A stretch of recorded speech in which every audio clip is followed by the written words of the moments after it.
4 लाख आबादी वारो शहर दादू, जिते गर्मी पद 50 खां 52 सेंटीग्रेड हुजे थो, उते सभु को इंतज़ामिया 16 खां 18 कलाकनि जी लोडशेडिंग करे शहरनि जो जीअण जंजाल बणाए छॾियो आहे।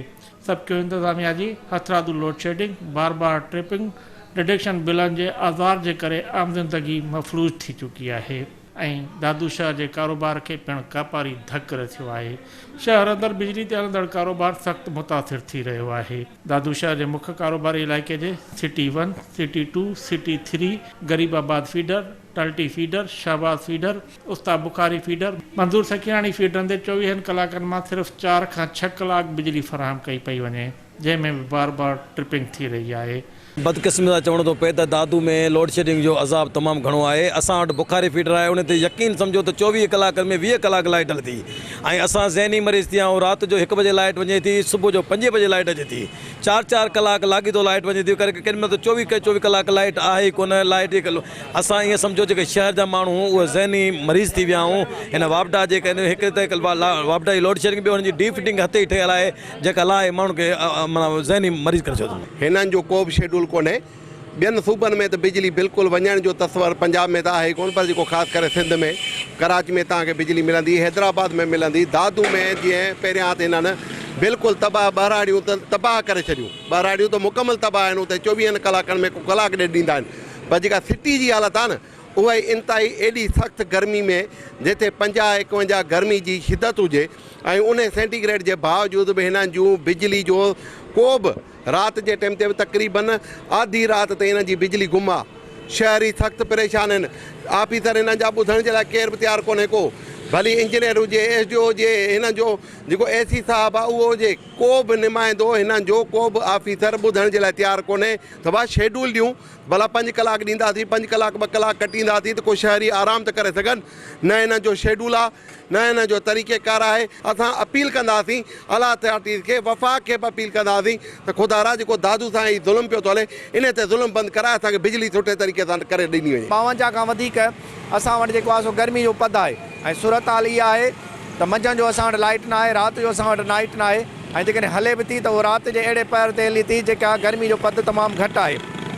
त उन हवाले सां दादू जा शहरी तमामु घणो अज़ाब भोगनि था।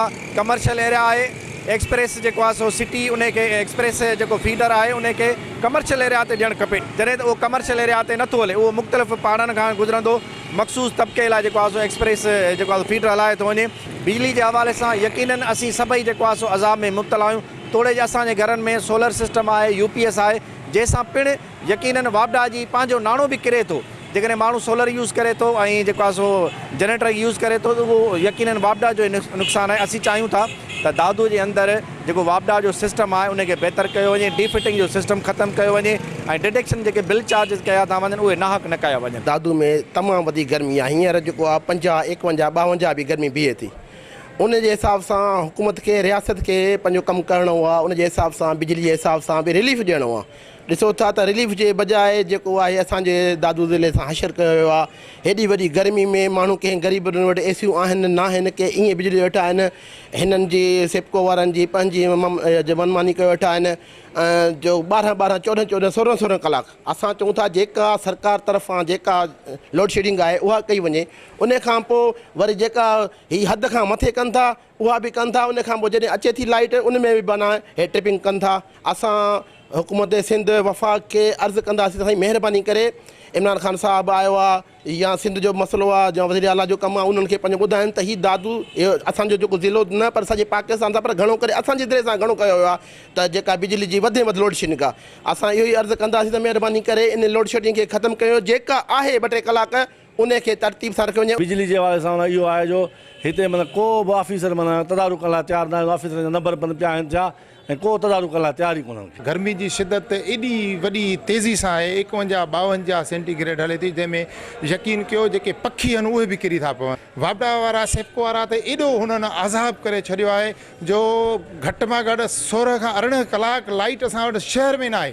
इवन एतिरे क़दुरु जो असांजा जेके पखा आहिनि उहे बि नथा हलनि। घरनि जा जेके एसियूं या उन खां पोइ जेके फ्रिजूं आहिनि उहे बि असांजूं माना उहे झटकनि में हलियूं थी वञनि। जेॾी महिल का लाइट अचे थी न त उहो एतिरो तेज़ी सां थी अचे 400-500 माना लाइट थी वञे, जंहिंमें असांजा जेके इन घर जा जेके खोड़ सारा अहिड़ा जेके माना जेके आहिनि टीवियूं इस्त्रियूं उहे सभु जेके उहे तबाह थी वञनि। केरु हुननि खे चवण वारो न आहे। हितां जा जेके चूंडियल जेके नुमाइंदा आहिनि उहे ख़ामोश वेठा आहिनि। असां शहरी आवाज़ु एॾो उथारे उथारे थकिजी पिया आहियूं वापडारनि जे, यहाँ से घोड़ाड़े ज़ुल्म आहे दादू वारनि सां केरु ॻाल्हाइण लाइ तयारु न आहे। ऐं हितां जी जेकी गवर्नमेंट आहे असां उनखे अपील था कयूं, हितां जे MN MPs खे अपील था कयूं त ख़ुदा जे वास्ते जेको आहे शहर जी मालिकी कयो, शहर जे माण्हुनि जी मालिकी कयो। ऐं उन खां पोइ Pakistan supreme court of Pakistan खां जेको आहे उहो मुतालबो था कयूं त दादू जे हवाले सां जेके मसइला आहिनि उन्हनि ते उहे एक्शन कयो वञे। कलाकनि जो हिसाब त आहे ई कोन। 12-12 कलाक 9-9 कलाक लाइट बंदि, बिजली बंदि आहे। माण्हू अज़ाब में पिया था गुज़ारनि। माण्हू हिननि वापडा वारनि कोरोना में माण्हुनि जी तबाही करे छॾी। नंढड़ा नंढड़ा घरनि न पाणी मिली पियो सघे, न माण्हू वेंझी त परे थियो, पाण पीअण जो पाणी कोन्हे। हिननि ज़ुल्म करे छॾियो आहे। अहिड़ी 50 सेंटीग्रेड गर्मी में मासूम माए ॿारड़ा औरतूं पोड़ा इंतिहाई शदीद तकलीफ़ में। लोड शेडिंग जी जेका सूरत आहे हीअं त ख़बर ई कान्हे त लोड शेडिंग आहे या वाकई लाइट हले पई थी, छो त लाइट वञे ई एतिरी थी जो लोड शेडिंग ऐं अण लोड शेडिंग जी ख़बर ई कान थी पई त छा आहे। इंतिहाई अज़ाब में आहे दादू जो शहरी, इंतिहाई अज़ाब में आहे। ऐं मां नथो सम्झां त को किन किन हंधनि ते त जेको आहे सो हींअर त जेको आहे सो गर्मी एतिरी वधी आहे जो कल्ह मां पुछा पई कई त एट अ टाइम पहाड़नि जे अंदरि जेको आहे सो 3 खां 5 किथे 3 किथे 5 ईअं ट्रांसफार्मर जेके से लभा हुआ ई कोन। ऐं 7-7 ॾींहं थी वञनि पिया था त उहे ट्रांसफार्मर ठहनि कोन। छा असांजे दादू जी हालति लॻी पई आहे। मां त सम्झां थो त असां वटि दादू में गर्मी बि घणी आहे ऐं लोड शेडिंग बि घणी आहे। दादू शहर में अंदरि जेके कारोबार मर्कज़ आहिनि उन्हनि सां त ॾाढी हालत आहे। 3-3 कलाक लाइट कोन्हे का, कलाक लाइट ॾियनि था त उन्हनि में बि ट्रिप बार ट्रिपिंग लॻी पई आहे। लाइट तक़रीबन जो आहे ई कोन, 2:30 खां 3 बजे लाइट अचे थी। हाणे मूंखे ॿुधायो रोज़ ई असांजी फोटो कापी वारा या रुपए बिन वारा सुबुह खां वठी हलायूं, जनरेटर में तेल 1000 बिन जो विझूं, उहो हले, असां उहो तेल वारनि खे पैसा ॾी था अचूं। हुकूमत नाले का हिते शइ सिंध में आहे कान। लाइट सुबुह खां जो वञे थी त वेंदे 2-3 बजे लाइट थी अचे, उन खां पोइ वरी 2 खां 3 कलाक हले थी, वरी 6 बजे वञे थी, वरी राति जो 11 बजे असां दुकान बंदि करे हलिया था वञूं। ज़ुल्म जी इंतिहा आहे साईं। विफ़ाक़ खे सिंध सूबे खे घुरिजे त सिंध सूबे खे शहर दादू ज़िलो आहे साईं, चौंक ते वेठा आहियूं, लाइट कोन्हे त मूंखे ॿुधायो 12 ॾींहं जो ॻोठनि जी छा हालति हूंदी। ज़ुल्म जी इंतिहा आहे। लाइट ई बंदि आहे, वापदारनि जी का ख़बर ई नथी पए। सुबुह खां इंतज़ार में वेठा आहियूं लाइट जे। 2 कलाक लाइट आहे 24 कलाकनि में, 3 कलाक आहे बसि। लाइट आहे ई कोन। छा कमु कयूं, छा ग्राहकनि खे डील कयूं, कहिड़े हिसाब सां कयूं। असांखे गवर्नमेंट खां अपील आहे, सिंध हुकूमत खां लाइट ॾिजे, ख़ुदा असांजा कारोबार हलनि। मर्ज़ी अमल कनि, 3 बजे ॾियनि, 3:30 बजे ॾियनि, 2 बजे ॾियनि। वेठा आहियूं, UPS हलंदो आहे, सोलर भले थो, पर 2-3 कलाक हले थो वरी बीह थो वञे। पर असां हाणे छा चई सघूं था भाऊ। वॾा हिते इंतिज़ामिया आहे, उहा उन्हनि खे चए लाइट अचे। मिसाल हिते 200-300 दुकान आहिनि, मेन मर्कज़ आहे कारोबारी, भई हिते कुझु त बिजली हुजणु घुरिजे। 2-3 कलाक ॾियनि। लाइट आहे कान, 24 कलाकनि में मुराई हले थी, 5 कलाक 6 कलाक थी हले। ऐं ग़रीब माण्हू रोज़ी करे छा करे। हिकु त कोरोना बि लॻी पिया, ॿियो त लॉकडाउन आहे। लाइट असां 24 कलाक में मुराई हले थी, 5 कलाक। ऐं ग़रीब माण्हू वञे त वञे काॾे। हीअं असां लाइट लभे कान थी त असां ग़रीब माण्हू वञूं काॾे। असांजो धंधो बि इहो आहे, हिकु नौकिरी बि कान्हे, लाइट बि कान्हे, त वञूं काॾे। या ग़रीब माण्हू काॾे वञे। गर्मी बि केॾी शदीद थी आहे, इहे तव्हां पाण ॾिसी सघो था। ऐं मिसाल जिथे असां 3000 कमायूं था उते कमायूं था 1000 मुराई। ऐं हितां 4-5 मज़दूर माण्हू आहिनि, हुननि जो गुज़र सफ़र नथो थिए त असांजो कीअं थींदो। सॼे मुल्क जी तबाही थी विया, ग़रीब मिसकिन मज़दूर माण्हू मरी विया, होटलूं बंदि थी वियूं, हर ॻाल्हि बंदि थी वई, सभु ॻाल्हि बंदि थी वई। 24 कलाक में 1 कलाक था ॾियनि, उहा बिजली बंदि लॻी पई आहे। हाणे माण्हू वीचारा काॾे वञनि ग़रीब। बसि इमरान ख़ान तबाही करे छॾी सॼे मुल्क जी। शहर के मुख़्तलिफ़ इलाइक़नि में सबको अमलदारनि पंहिंजी चोरी लिकण लाइ डीफिटिंग करे इलाइक़नि जी बिजली कलाकनि जा कलाक बंदि करे छॾीनि था। शहर के मुख़्तलिफ़ इलाइक़नि में सबको अमलदार पंहिंजी चोरी लिकण लाइ डीफिटिंग करे इलाइक़नि जी बिजली कलाकनि जा कलाक बंदि करे छॾीनि था। शहरनि इल्ज़ाम हयो आहे त अमलदार लाइन सुपरिटेंडेंटनि खे फीडर ठीके ते ॾेई छॾिया आहिनि।